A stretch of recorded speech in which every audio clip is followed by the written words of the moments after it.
Tamarisi kəndi Marneuli munisipalintetinə daxil olan 5 Gürcü kəndlərindən biridir. Tamarisi kəndinə daxil olarkən özünə məxsus qonaqpərvərlik və işgüzarlıq burada hiss olunur. Deyilənə görə sağlam bədəndə sağlam ruh var. Bu sözləri Tamarisi kəndinin ünvanına söyləmək yerinə düşərdi. Sanki hər bir həyətdə çiçəklənən müxtəlif güllər kəndə ümumilikdə xüsusi gözəllik və təbii harmoniya verir. Bu yerlərdə kənd 1941-ci ildən salınmışdır. İlk dəfə 1941-ci ildə almanlar buraya məskunlaşmışlar. Onlar çox zəhmətkeş olublar. Onların tikdikləri binaların bəziləri indi də çox tutarlı haldadır. Xüsusən qurduqları zirzəmilər böyük məharət və zövqlə tikilmişdir. Onların vaxtında üzümçülük bu yerdə yaxşı inkişaf etmişdir və yaxşı imkanlı həyat tərzi keçirirdilər. Almanlar çox etibarlı və inamlı insanlar olublar. Hal-hazırda kənd əhalisi həyətyanı sahələrində qartof, pomidor, qarğıdalı, çiyələm əkib becərirlər. Son vaxtlar buraya köçmüş acarlar və svanlar heyvandarlıq və maldarlıqla da məşğul olurlar. Böyük Vətən müharibəsi başlanan zaman Almanlar 24 saat ərzində buradan köçürülmüşlər. Vaxt vardı ki, onların bəziləri, qohumları bu yerlərə ekskursiya gəlirdilər.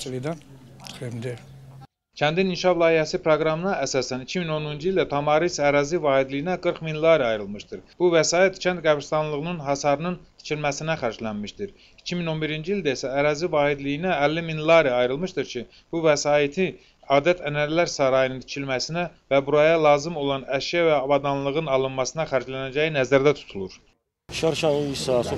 Ötən 2010-cu ildə kənd inkişaf layihəsi proqramına görə Tamarisi ərazi vahidliyinə 40 min lari ayrılmışdır.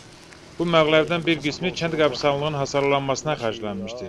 Bu il isə ərazi vahidliyinə 50 min lari ayrılmışdır ki, Tamarizi kənd əhalisi onlara ayrılan vəsaitdən adət-ənənələrini həyata keçirmək məqsədi ilə məişət əşyaları və bir sıra avadanlıq almaq nəzərdə tutmuşdur. Ayrılan puldan Dioqnisidə parkın salınması və avtobus dayanacağının tikilməsi nəzərdə tutulur. Alaver kəndində isə məişət qablarının alınması planlaşdırılmışdır. Gürcüstan ərazi bütövlüyü uğrunda həlak olan qəhrəmanlardan biri də Tamarisi kənd sakini 21 yaşlı Eldar Mantaşaşvilidir. Onun qardaşı həlak olmuş Eldarı cəsarətli, mərd və onun fiziki imkanlarından ürək ağrısı ilə söhbət açır. Eldarın vətən uğrunda özünü qurban verməsi əsl vətənpərvərlik və qəhrəmanlıq nişanıdır. Mənim qardaşım Eldar çox zarafatçıl, dostcanlı, savadlı, mərd bir insan olub. O 1993-cü il may ayının 27-sində kəndə qayıtmışdır. May ayının 30-da isə onun ad günü, dostları, sinif yoldaşları, qohum və qonşular birlikdə onun ad gününü qeyd ediblər. Onun bir daha müharibə bölgəsinə qayıtmasına ailə heç də razı deyildi. Lakin o bildirdi ki, gətirdiyi silahı geri tapşırmalıdır. Onun etmək istəyirdi ki, burada silahı tapşırmaq mümkündür. Lakin o bildirdi ki, burada onun dostları və yoldaşları qalıbdır və onlarla görüşməlidir. Müharibə bölgəsinə qayıtdıqdan təxminən 10 gün sonra bizə xəbər çatdı ki, kəşfiyyata gedən zaman Eldar və onun bir neçə döyüşçü yoldaşı minada parçalanmışlar və partlayış nəticəsində Eldar həlak olub. Onun olmaması bizim üçün çox böyük itkidir. Baxı, biz iki qardaş idik, indi isə mən tək qalmışam. Biz onunla fəxr edirik. Onun Gürcüstan ərazi bütövlüyü uğrunda həlak olması bizim üçün təsəllidir. Tamarisdə dini mərkəz və abidələr ucalmaqdadır. Onlardan biri də İlahi Tamar adına daşıyan kilsədir. Burada demək olar tikinti işləri artıq başa çatmışdır. Yerli əhali kilsənin tikintisində əmək qoyanlara minnətdar olduqlarını bildirirlər.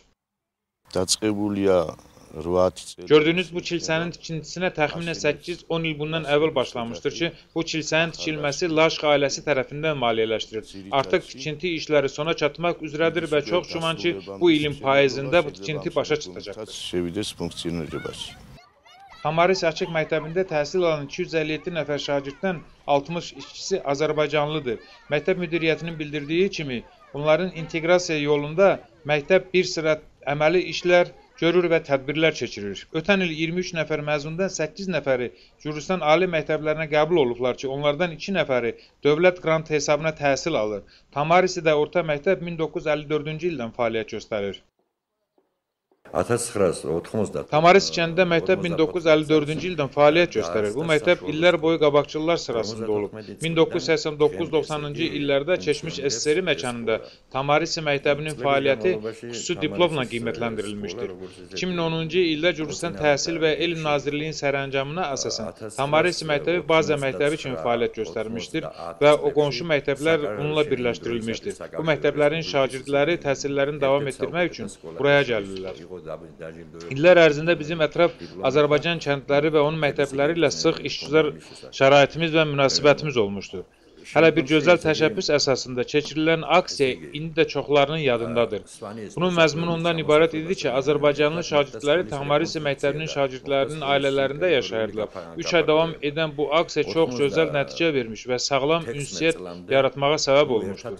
2002-ci ildə keçirilən bu aksiya şagirdlərdə dil və davranışda olan problemlərin aradan qaldırılmasında əhəmiyyətli təsir göstərmişdir. Miranda və Sofiqo məktəbin qabaqcıl şagirdlərindəndirlər. Onlar təhsildə yüksək göstəricilərə malikdirlər. Təhsil aldıqları məktəbin zəngin kitabxanası və internet vasitələri təhsilin keyfiyyətinə müsbət təsir göstərir. Bu il Tamaris məktəbinin buraxılış sinifindən artıq 16-sı abituriyent qeydiyyatından keçmişlər. Zəhmətimin nəticəsidir ki, mən yaxşı oxuyuram və bununla çox sevinirəm və fəxr edirəm. Ali təhsil almağa çox böyük arzum və həvəsim vardır. Ümidvaram ki, zəhmətim hədər keçməyəcəkdir. Bir sıra müsabiqə və olimpiyadaların iştirakçısı olmuşam. Rayon miqyasında keçirilən etalon müsabiqəsinin iştirakçısıyam. Buraxılış sinifində təhsil alıram. Artıq 23 nəfər şagirddən 16-sı abituriyent kimi qeydiyyatdan keçmişdir. Mənim İlya adına Dövlət Universitetinin tələbəsi olmaq arzusum var. Həm də fakültə seçmişəm. Bu, menecment fakültəsidir. 77 yaşlı Qəhrəman Pataşuri Tamarisi kəndinin zəhmətkeş adamlarından biridir. O, kənd həyatını demək olar ki, bütün sahələrindən xəbərdardır və bu işin öhdəsindən çox məharətlə gəlir. Onun həyat yanı sahəsində 45 arı kötüyü vardır. Yaşının çox olmasına baxmayaraq, o bunsuz öz həyatını təsəvvür edə bilmir. Arı dərin məzmunlu bir təbiətə malik olan canlıdır. Onun işləyən zaman və məhsul gətirdiyi vaxt rahat olur. Ancaq gücsüz olub, işsiz olanda çox həyəcanlı olur. İllər boyu mən arıçılıqla məşğul oluram. Hal-hazırda 45 kötüyüm vardır. Üstü vasitəsilə arıları rahatlamaq olur. Bəzi kötüklərdə artıq arı öz işini görüb qurtarmışdır. Pətəklər bal ilə dolub və may ayının ilk günlərində məhsul götürmək olar. Sonra isə boşalmış pətək çərçivələrini yenidən kötüklərə yerləşdiririk və arı öz işini davam edir. Hər bir mövsümün özünə məxsus balı olur. Bu balın rəngində tamında hiss olunur. Arıçı olmaq üçün bir neçə peşə və sənətin yiyəsi olmalısan. Arıçı olmaq üçün hətta jurnalist, traktorçu, mexanizator, fəhlə, mühəndis, həkim, hətta kosmonavt da olmalısan. Axı, arı həyata yaxşı bəllidir. O, həyatın qanunlarından xəbəri vardır. Ona görə də qulluq etmək üçün sən də çox şey bilməlisən. 23 il bundan əvvəl kənd təsərrüfatının sanki bir növ böhran keçirdiyi vaxtda öz həyatını torpağa həsr edən David Evanovici indi keçmişin onda çəkdiyi zəhməti bir tarix kimi sadalayır. İxtisasca aqronom olan David məqsədə nail olmaq üçün inamın və böyük zəhmətin vacib olmasını qeyd edir. Hal-hazırda o 54 hektar torpaq sahəsinə malikdir və burada müxtəlif növ dənli və bostan biçilər yetişdirilir. Bu işdə o müasir texnologiyadan və onun nailiyyətlərindən istifadə edir. Burada yerli əhali də işlə təmin olunmuşdur. O gördüyü işdən çox razı və xoşbəxt olduğunu bildirir.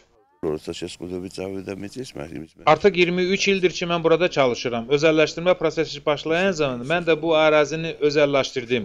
İndi isə burada çalışıram. Bu işə başlamazdan əvvəl bu yerlərin torpaqlarının, onun imkanlarını dərindən öyrəndim. Əsasən dənli bitkilər yetişdirirəm. Qarğıdalı burada əymirəm. Dünya müasir kənd təsərrüfatı ədəbiyyatı və texnologiyasını müntəzəm izləyirəm. Bunun üçün çox vaxt mütəxəssislərlə məsləhətləşirəm. Özüm də çox vaxt xaricdə oluram və yeni fikirlər, burada həyata keçirirəm. Bilirəm ki, bu yeni fikirlər inkişaf deməkdir. Onun da vaxtı gələcəkdir. Nə qiymətlidir, onu da əkib becərirəm. İnvestorlarla sıx ünsiyyətdəyəm. Mənim bazarla əlaqəm yoxdur. Çünki əkdiyim məhsulu elə buradaca satıram. Və buraya Tbilisidən, Kutaisidən, Batumi şəhərlərindən məhsulla təmin edən şəxslər elə özləri burada gəlib məhsulları alırlar.